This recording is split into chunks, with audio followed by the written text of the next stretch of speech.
প্রতি বছর ঠাকুরনগর মহাবারুণী স্নানের আগের দিন আমাদের বাড়ি মহোৎসব হয়। এই বছরও তার কোনো অন্যথা হয়নি। সকালে ঘুম থেকে উঠে সমস্ত কাজকর্ম গুছিয়ে তারপরে কিন্তু ভিডিওটা স্টার্ট করেছি। বাড়ির গোছানো কিন্তু প্রায় শেষের পথে, আর কিছুটা বাকি আছে। আর এই বাইরেটা কিন্তু সুন্দরভাবে ছোট ছোট নিশান দিয়ে সাজানো হয়েছে। মহোৎসব বাড়ি কিন্তু এইভাবেই সাজানো হয়। আর এই জায়গাটায় হচ্ছে সকালে রান্নার আয়োজন করা হয়েছে। সকালের রান্নাটা শেষ হলে তারপরেই কিন্তু দুপুরের রান্নাটা শুরু হবে।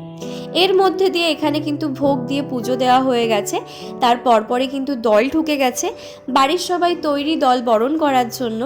বলে রাখি, আমাদের বাড়ি কিন্তু দুটো দলের মহোৎসব হয়।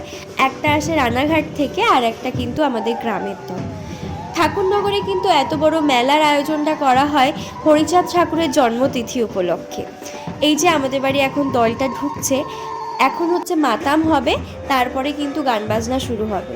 মাতাম কি বলে রাখি, ডঙ্কা কাশির বাজনার সঙ্গে সঙ্গে যে নাচটা করা হয় তাকেই কিন্তু মাতাম বলা হয়। এখানে কিন্তু সবাইকে বসার জন্য জায়গা করে দেওয়া হলো। এর মধ্যে দিয়ে কিন্তু আরেকটা দল ঢুকে গেছে, আর এই পাশে প্রথম দলের লোকজন খেতে বসেছে। দলটা ঢুকে কিন্তু মাতাম দেওয়া হয়ে গেছে। এবার হচ্ছে গান হবে, তার আয়োজন করা হচ্ছে। আমরা হচ্ছে এবার এতক্ষণ পরে সুযোগ পেলাম খেতে বসার, তারপরে আমরা খেতে বসেছি। আর এই জায়গাটায় কিন্তু অলরেডি গান শুরু হয়ে গেছে। আমাদের একটা ভুল হয়ে গেছিলো যে খাওয়ার জায়গাটা মানে রান্নার জায়গাটা খুব কাছাকাছি করা হয়েছে, ওই জন্য ওখানে ভীষণ গরম পড়ে গেছিলো। আর এবার হচ্ছে ঠাকুরনগরের সব থেকে বড় ডাঙ্কার দল, মানে এদের মানে দলেই সব থেকে বড় ডাঙ্কা আছে। আমাদের বাড়ির পাশেই একটা বাড়িতে এরা মহোৎসব করে। এই যে ওদের বাড়ি একটুখানি গেছিলাম, তারপরে এতটা কষ্ট হয়ে গেছিলো, বাড়ি এসে শুয়ে পড়েছি, কিন্তু আমাদের খাটে একেবারে শোয়ার জায়গা নেই। একটা খাটে আমরা 7 জন শুয়েছি, একটুখানি কোনো রকম জায়গায়। এবার দেখতে পাবে আমরা কতটা অল্প জায়গায় শুয়েছি। এই যে ছোট্ট একটুখানি জায়গা, এই জায়গাটার মধ্যে আমরা দুটো মানুষ শুয়েছি, আমি আর আমার বোন। যাই হোক, সমস্ত অনুষ্ঠান শেষের পথে এখন হচ্ছে মাতাম হবে। আমিও কিন্তু মাতাম দিয়েছি, আমিও মাতাম দিতে খুব পছন্দ করি, কিন্তু যেহেতু আমার ক্যামেরাম্যান নেই, কেউ ধরে দেওয়ার কেউ নেই, ওই জন্য আমার সেই ভিডিওটা আর নেই। যাই হোক, তোমরা মাতামটা একটু উপভোগ করো।